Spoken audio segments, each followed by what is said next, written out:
Bem, galera, vamos falar um pouquinho, uma coisa muito interessante. A gente vai explicar o rebanho, por que muita gente se rebaixa para pertencer num grupo. Essa é uma investigação que eu vim investigando para trazer nesse canal. Se inscreva nesse canal, deixe o seu comentário, o que você acha sobre este vídeo, sobre este assunto que a gente vai abordar.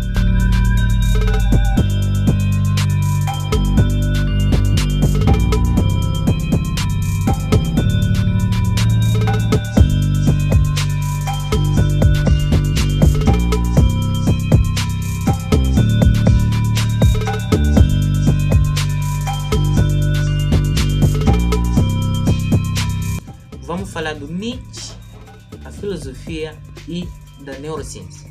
Será que a neurociência confirma a filosofia?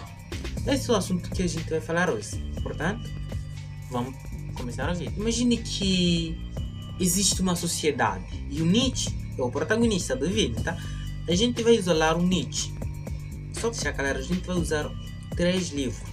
Vamos usar o livro de Nietzsche, que não foi apenas uma obra, né? Mas vamos falar sobre o rebanho, a moral do rebanho, e vamos falar do Bruce Lipton e do Spinoza. Bruce Spinoza. Esses são os livros que a gente vai falar, os grandes nomes do conhecimento que eu já li e que vamos abordar nesse vídeo. Agora, imagine que vamos isolar o Nietzsche num laboratório. A gente vai colocar o Nietzsche num laboratório. Vamos dar tudo o que ele necessita. Livros, comida, tudo o que ele precisa. Para pensar, estudar, ter conhecimento, para conhecer o mundo segundo Spinoza. Agora, lá fora existe a sociedade, né? Fora dele existe uma sociedade que o Lipton, o Bruce Lipton e o Baruch Spinoza brincam, né? Fazem suas investigações com a sociedade. Agora, no meio da sociedade existe algo, né? O rebanho dos indivíduos, a moral do rebanho. Aquilo de os mais fortes serem rebaixados ao nível de todo mundo, para não haver desigualdade. Todo mundo ser igual à mesma coisa. Que é um bebê chato, tá? Se fosse assim, mano, nós não estaríamos aqui nesse exato momento a fazer esse vídeo que você precisa ver. Então, a gente isola o Nietzsche, tudo que ele precisa, livros para ter o conhecimento, e a gente vai libertá-lo para fora. Vamos falar, você já tem a maioridade, pode ir lá fora brincar, sabendo que lá dentro ele não tinha acesso a Deus, não tinha acesso a nenhuma religião, não sabia de nenhum rebanho. Ele cresceu estudando acontecimentos, fazendo teorias, coisas, né, que ele entende. Então, num certo dia, a gente liberta ele e ele vai vagando para o mundo. Ele vai girar pelo mundo e chega numa sociedade onde ele encontra muita gente, cada um fazendo suas atividades, cada um abordando suas ideias, mas com níveis quase iguais. Agora, o Nietzsche, que não sabe nada sobre o rebanho, ele vai pensar assim, por que essas pessoas não fazem aquilo? Que? Então, ele, segundo os neurônios espelhos dele, sabendo que não apenas neurônios espelhos que transformam uma coisa, que fazem com que você copie o comportamento das outras pessoas, não é apenas neurônios espelhos. Aqui estou sendo um pouco reducionista, talvez não um pouco, mas é isso aí.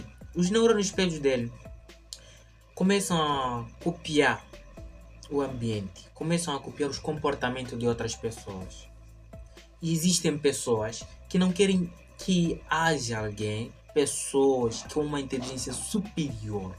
E o que acontece? Essas pessoas começam a criticar, começam a fazer coisas que não deveriam ter feito com o Nietzsche e começam a falar coisas que eles entendem, só para rebaixar a inteligência, o conhecimento que o Nietzsche tem acerca de uma sociedade. E só para saber, é uma analogia. E o que acontece é que Nietzsche vai tentar se envolver com a sociedade, mas ao notar que ele não se encaixa naquela sociedade, ele vai começar a sair do rebanho. Ele vai descobrir que há uma certa força que limita o potencial desses indivíduos. Então, ele quando tenta sair, ele vai tentando sair, vão existir indivíduos que vão querer puxá-lo para baixo, tentar colocá-lo no seu lugar. E ele vai dizer, não, eu não quero isso aqui. Eu quero algo maior. E isso aí que vai nos levar a dividir o mapa. Nesse caso, o rebanho. Temos aqui o rebanho, a moral de todo mundo. Nós podemos dizer a razão que todo mundo quer, acha que é a razão, tá? Tudo, a razão é aquilo que é a realidade para todo mundo. Aquele que um indivíduo acha que está certo e aquele acha que está certo, aquele que acha que é certo, por exemplo, a religião. Os religiosos acham que aquilo é o certo. Os teóricos acham que a teoria é certa. Muita coisa, mas para o clube deles aquilo é certo, para outros não é. Agora, o Nietzsche é um daqueles que acham que esse rebanho não está certo. Está rebaixando o nível acadêmico de outros indivíduos que poderiam ter alcançado muita coisa, mas eles são rebaixados. O Nietzsche descobre isso, ele sai do rebanho. Ele continua vagando pelo mundo, conseguindo a sua doutrina, segundo a sua convicção, só ele e as suas ideias. Enquanto, com o processo que vem seguindo, com as consequências epistemológicas ou fenomenológicas que podem acontecer, né? Com o passar do tempo, as pessoas vão começar a achar que realmente ele é estranho, ele faz coisas que não são, e o resultado, ele começou a se isolar, ele começou a fazer coisas que não se entendem, mas certas pessoas que estão dentro do rebanho, algumas pessoas vão começar a achar que sim, aquela ação está certa, aquilo faz sentido. Eu pensei em fazer aquilo, mas não fiz, mas aquilo me fez. Aí está. O rebanho vai começar o quê? A se criar, tá? Aí vão existir dois rebanhos. Só não vou envolver muito esse assunto, que é um assunto muito complexo. E se vocês querem a continuação desse vídeo, deixem vosso comentário que eu trago a continuação desse vídeo. É um assunto muito complexo e ele vai precisar mais de acho uns 3 vídeos para concluir. E se vocês querem, é só deixar um vosso comentário. Eu trago aqui o vídeo completo, tá? Então, o rebanho vai se construir um novo rebanho, que é o rebanho do Nietzsche, nesse caso. O que é o homem, quem que ele tanto quis, né? O homem fora do homem, longe do homem. O homem sábio. É apenas uma analogia. Então, ele vai se tornar esse homem. Vai começar a pensar sozinho, que a maioria do rebanho considera algo horrível. Mas não é o Nietzsche. Então, vão começar a fazer essas coisas. O que vai acontecer é o seguinte. Nietzsche, neurônios espelhos dele que vinha captando, né? Captando os comportamentos de outras pessoas, vão começar a rebaixar-se e até a espelhar o próprio comportamento. E é aí que entra o Lipton. É aí que entra o Lipton. O ambiente molda a pessoa. Nós somos moldados pelo nosso ambiente. Se você se lembra, a gente falou que Nietzsche não tinha acesso a ninguém, só tinha acesso a suas ideias, teorias e estudos. Só bastava. Agora lá fora ele conheceu teorias que falam de Deus, teorias que falam de várias religiões, várias ideias. E ele vinha só criando suas próprias ideias, usando aquilo, confeccionando, conectando ideias, lançando ideias. E aí vem uma coisa muito interessante. Com aquilo, as pessoas vão começar a achar que realmente não é apenas, por exemplo, os religiosos. Existem pessoas que eram religiosos, mas que deixaram de uma religião, que foram outra religião, no fim de tudo, não foram nenhuma religião. Estão aí presentes, só sentados, assistindo vídeos, lendo, estudando, transformando o seu próprio cérebro, que aí entra o Deus de Spinoza, realmente. O Deus é a natureza. O Deus é aquilo que a gente tem. Tudo isso é Deus. Deus é uma substância infinita. E isso aí pode o Nietzsche vir pensar que Deus, se realmente é uma substância infinita da natureza. É a natureza. Deus é a natureza, é tudo isso que existe. Se ele começar a pensar nessas coisas. Se a gente deixar de falar sobre aquele livro, né? Esquecem aquele livro que ele falou sobre Deus nós termos matado Deus. Que tudo que acontece, várias coisas que acontecem, muitos lançam para uma força externa, uma força que está bem longe. Mas isso não, podem ser acontecimentos da natureza. Realmente, Deus é isso. Tudo isso. Tudo existe graças a Deus.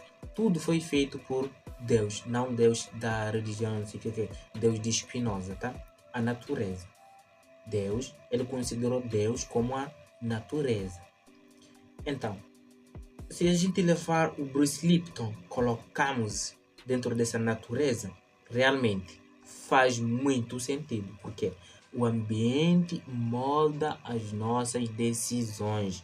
Primeiro, o que aconteceu é o seguinte: Nietzsche saiu do rebanho, começou a criar sua. Primeiro, Nietzsche não teve nenhum rebanho, era ele sozinho. O ambiente controlado no laboratório, que era onde estava estudando, fazendo coisas, era controlado. E as células, os genes dele tinham um acesso, que é o conhecimento, criar novas teorias, já estava se fortificando, fazendo várias coisas, os neurônios já tinham espaço.